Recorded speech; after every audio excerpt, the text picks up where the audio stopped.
सारा ध्यान कुंडलिनी शक्ति के ऊपर आधारित है।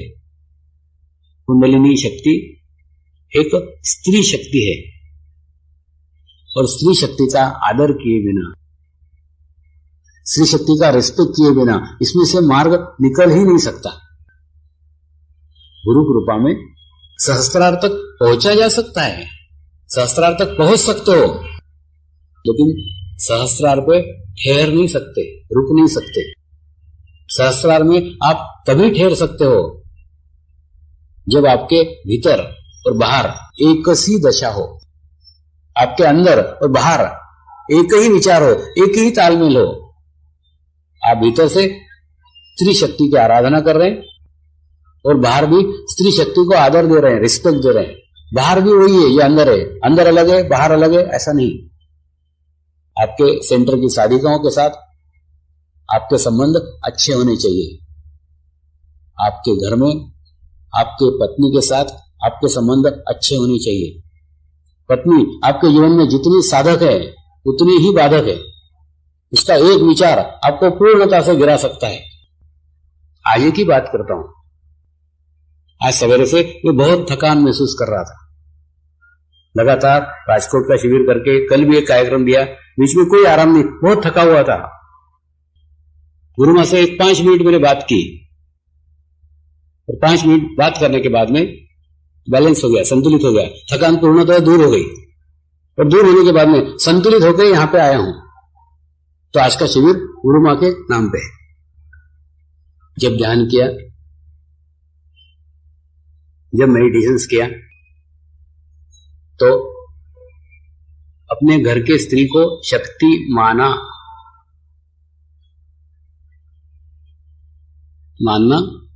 एक आत्मा का भाव है। आत्मीयता से माना और मानते मानते मानते मानते उसमें शक्ति का निर्माण हुआ। तो शक्ति समकक्ष हो गई, बराबर हो गई, बैलेंस हो गई, 50-50। यानी उसका एक भी नकारात्मक विचार मुझे गिरा सकता है और उसका एक भी सकारात्मक विचार मेरे में नई जान डाल सकता है। ये मेरा आज का अनुभव है। लेकिन वो मेरे जीवन में शक्ति के रूप में तब स्थापित हुई जब सालों तक मैंने उसे शक्ति माना। शक्ति की जानकारी हमें भी है, हम भी शक्ति के उपासक हैं, हम भी शक्ति की आराधना करते हैं। और गुजरात में तो शक्ति की बात करने की आवश्यकता नहीं है। नवरात्रि का माहौल, नवरात्रि की स्थिति, नवरात्रि की उपासना, सारे प्रयास, सारे प्रयत्न स्त्री शक्ति के आराधना के हैं। लेकिन अंबा की पूजा करके, अंबा की आराधना करके, अंबा की आरती करके, अंबा के नाम पे उपवास करके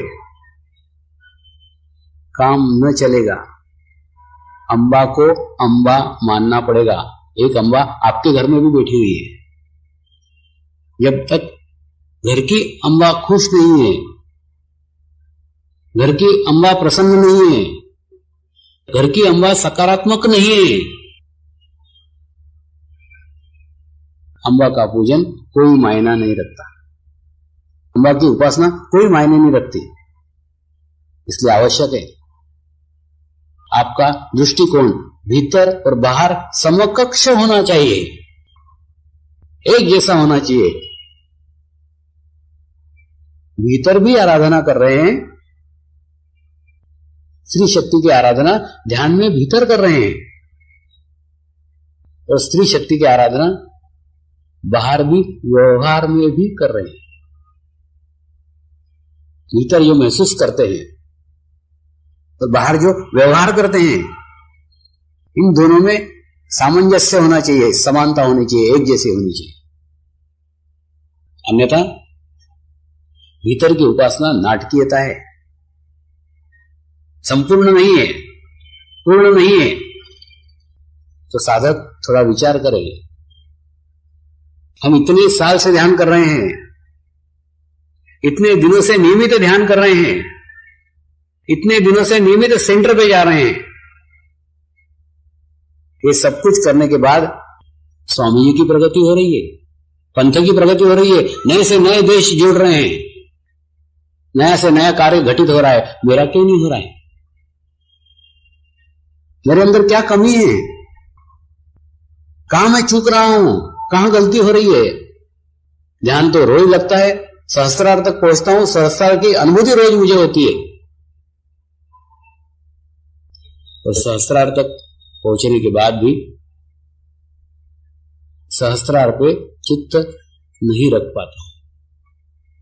क्या कारण है?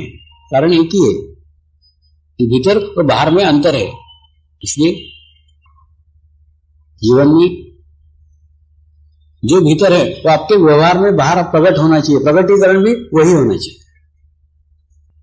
अगर वो प्रकटीकरण भी वही होता है तो आप बाहर कहां स्त्री शक्ति को खोजते फिर रहे हैं? स्त्री शक्ति आपके घर में ही बैठी हुई है, आपके घर के अंदर ही है। तो अगर स्त्री शक्ति की उपासना के साथ साथ अपनी स्त्री की भी आदर होना चाहिए, सम्मान होना चाहिए। मैं ये नहीं कहता कि अपने स्त्री के पैर पड़ो, लेकिन भीतर आदर होना चाहिए, सम्मान होना चाहिए। कोई आपके ऐसे विचार से, कोई आपके व्यवहार से वो दुखी नहीं होना चाहिए।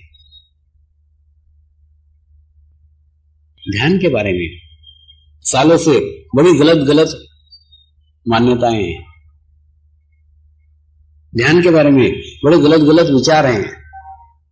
वो सिर्फ इसीलिए है क्योंकि जिन्होंने ध्यान की एक उच्च अवस्था प्राप्त की वो लोग समाज में आए ही नहीं, समाज के पास नहीं रहे, समाज के करीब नहीं रहे, तो उसके कारण ध्यान क्या है वो पता ही नहीं।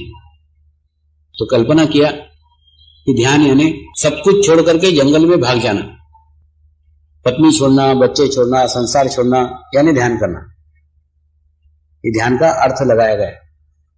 वास्तव में ऐसा कुछ नहीं है। मेरे गुरुदेव सामान्य मनुष्य के लिए सोचते हैं, प्रत्येक सामान्य मनुष्य के लिए प्रयासरत हैं, प्रयत्नरत हैं। और सामान्य मनुष्य भागा हुआ भगोड़ा नहीं है, वो समाज का प्राणी है, समाज के बीच में है, समस्याओं को देख रहा है, समस्याओं को अनुभव कर रहा है, समस्याओं में से निकल रहा है। इसीलिए गुरुदेव ने समर्पण ध्यान पद्धति बनाई कि जिससे आम आदमी तक, एक सामान्य गृहस्थ तक, सामान्य व्यक्ति तक ये संदेश पहुंचा जा सके कि परिवार में रहते हुए, समाज में रहते हुए, फैमिली में रहते हुए भी आध्यात्मिक ऊंचाई प्राप्त की जा सकती है। इसके लिए ये सब कुछ छोड़ने की कोई आवश्यकता नहीं है।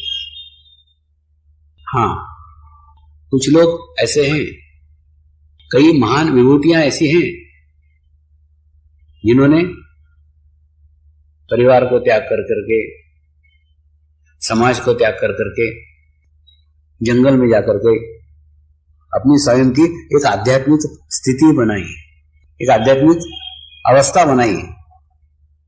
ऐसे ही मेरे गुरुदेव हैं, लेकिन उन्हें समाज से नफरत नहीं है, उन्हें स्त्री से नफरत नहीं है, उन्हें बच्चों से नफरत नहीं है, उन्हें समाज से नफरत नहीं है। वो प्रत्येक समाज के लिए सोचते हैं। जिस माध्यम से आप सामूहिकता के साथ जुड़ जाते हैं, आप कलेक्टिविटी के साथ जुड़ जाते हैं, और कलेक्टिविटी के साथ जुड़ने के बाद आपकी सारी समस्याएं, आपके सारे प्रॉब्लम स्वयं ही हल हो जाते हैं।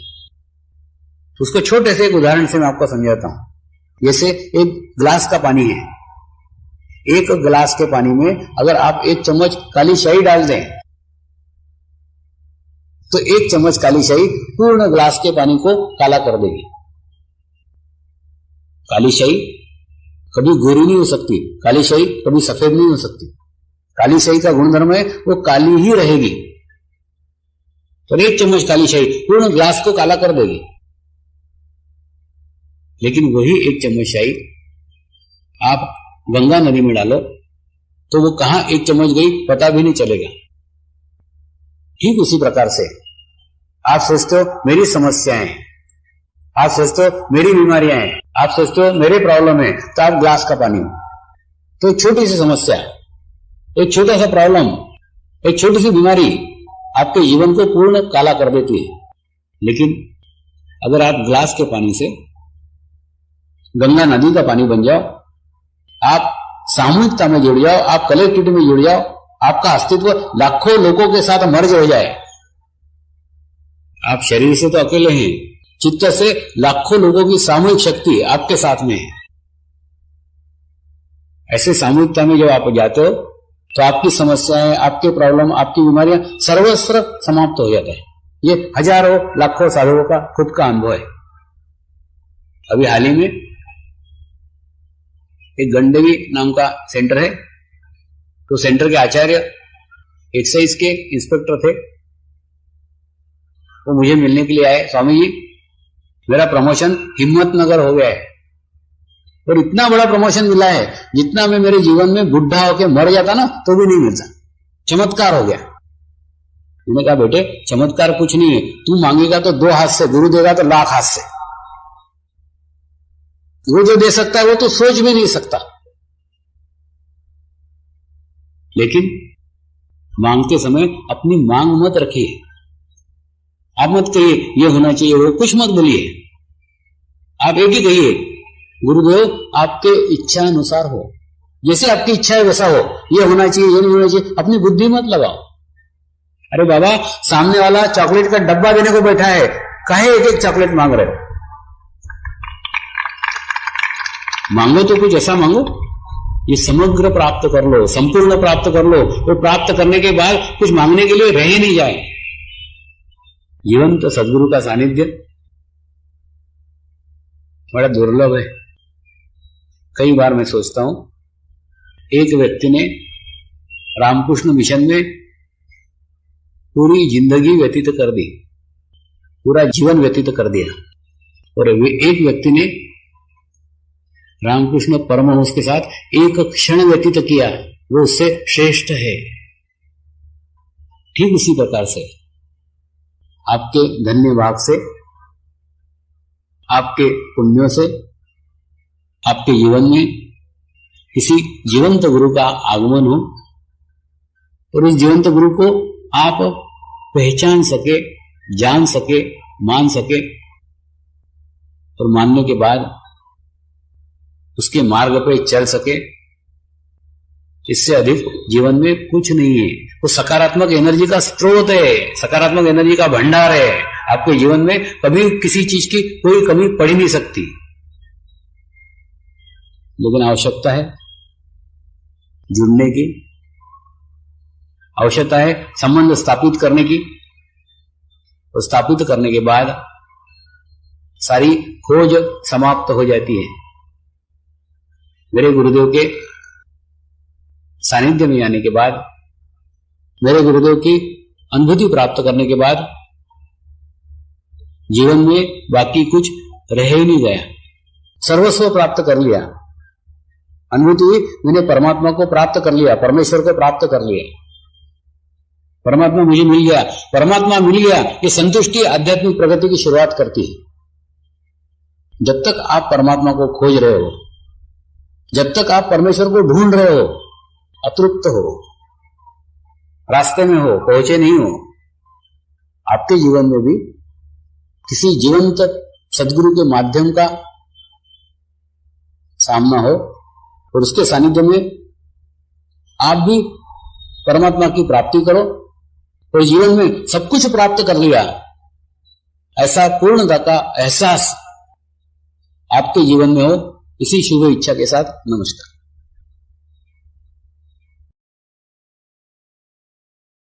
Thanks for watching. Like, Comments share, and subscribe.